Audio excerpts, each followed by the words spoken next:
Josh Bersin recently described a new trend as a complete top-to-bottom focus on employee well-being. What does this mean for HR, and where do we even make a start when it comes to this topic? I'm Natal from PXO Culture, and we help you achieve business success through people success. To gain insights on this topic, today I am speaking with Tom Hark from the HR Trend Institute, who help you make sense of the latest HR trends, and by doing so, increase the impact of HR and business. Also, stick around to the end of the video where we will share a simple, practical tip that you can implement today.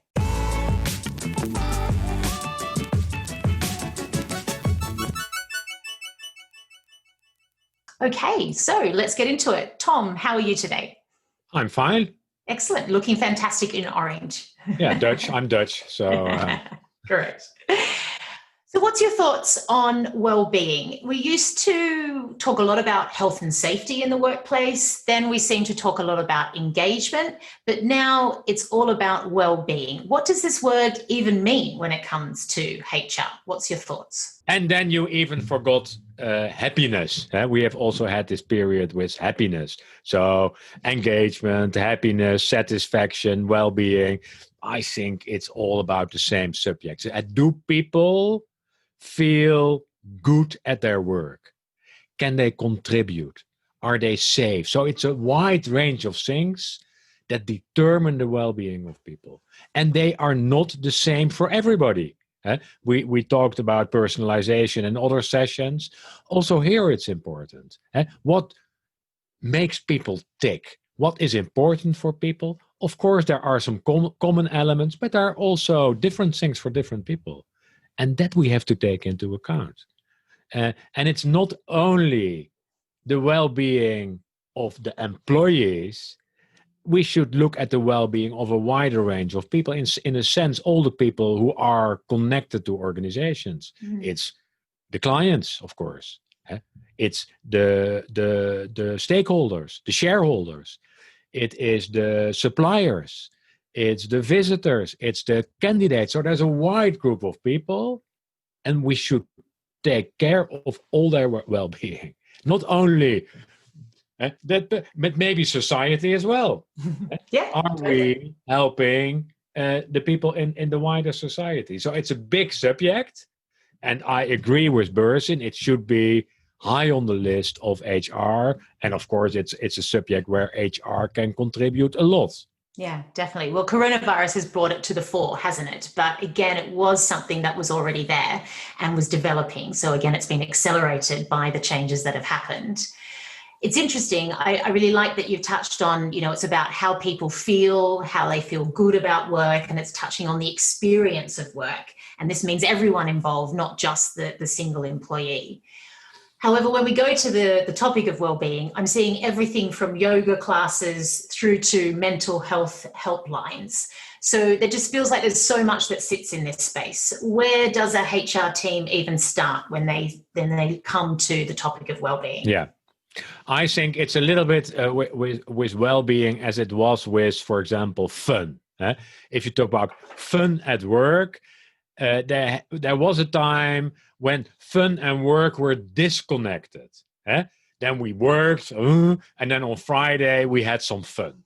Yeah, and it could be the same with well-being. So, there's work, and then on the side we have to do something for the well-being, like you mentioned, the yoga classes, whatever. The terminology that is used for learning in the flow of work, I also like for well-being. It's well-being in the flow of work. So how can you connect well-being in the work, not something separate? And I think that is very important to take that into account. And then it's sometimes simple elements, and we know what type of things typically contribute to the well-being of people. Probably the most simple thing is supervisor behavior, to use the term supervisor. I don't like that, but people like supervisors who care about them, who ask them questions, who ask them, for example, how can I help you to do your job better? So that's a simple thing, But honestly, in many companies, that is not good enough these days. Yeah, it's simple human touch, isn't it? Yeah, Listening to people, checking in, how you going? uh, Definitely having a conversation. Yeah, for but sure. also we can learn from companies in the health and safety domain. And there it's about caring, but also about applying strict protocols. Yeah. Let's not be, oh, yeah, yeah, yeah, let's not be lewd. Let's apply protocols. And that's also important in well-being. Mm. Let's make checklists. Let's make sure that we check whether people feel okay. And let's not say, oh, yeah, yeah, yeah, we have to go through a rough period. It's not. The danger, especially in the current COVID-19 crisis, of burnouts, people disconnecting, those dangers are very big and they come with high costs for Definitely. companies and for individuals. Yeah. And so that thing of cost is an interesting one, because what's your thoughts? Can we link work in well-being or on well-being to bottom line results? What's your thoughts there? How do we actually track the impact in this space? Yeah, so the answer is, I'm sure we can, but it's not so easy. And let's also not kill it in that way. So we cannot prove it, and then if you can't measure it, it's not there.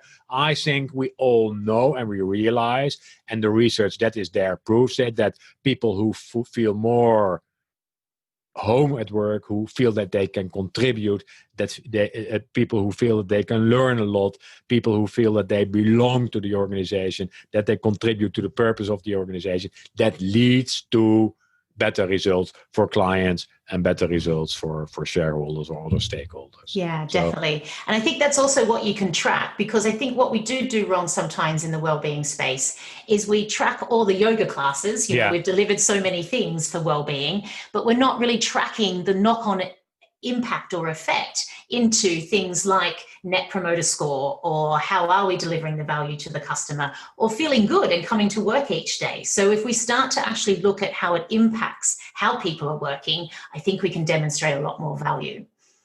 Excellent. Thank you, Tom. I think one practical tip that people could take away from this conversation is creating some space from the digital work that we've really sort of taking over our lives at the moment. So I heard a good team, what they did is they got everyone in the office across the whole organization, and it was a global organization, to just down tools at lunchtime. So no emails, no meetings, no check-ins, and actually allow people to have a bit of a rest in the middle of the day. And I really like this, because this is a bit different to just knocking off after 5 or on the weekends. This is saying actually during the day, we need a break as well. So look at easy ways to bring forth well-being and check in on people and take care of mental health. And nothing wrong with yoga. And nothing wrong with yoga. And definitely maybe do yoga at lunch as well. Exactly. Great. Well, have a great day, Tom. And thank you so much for your insights. Always great to talk to you.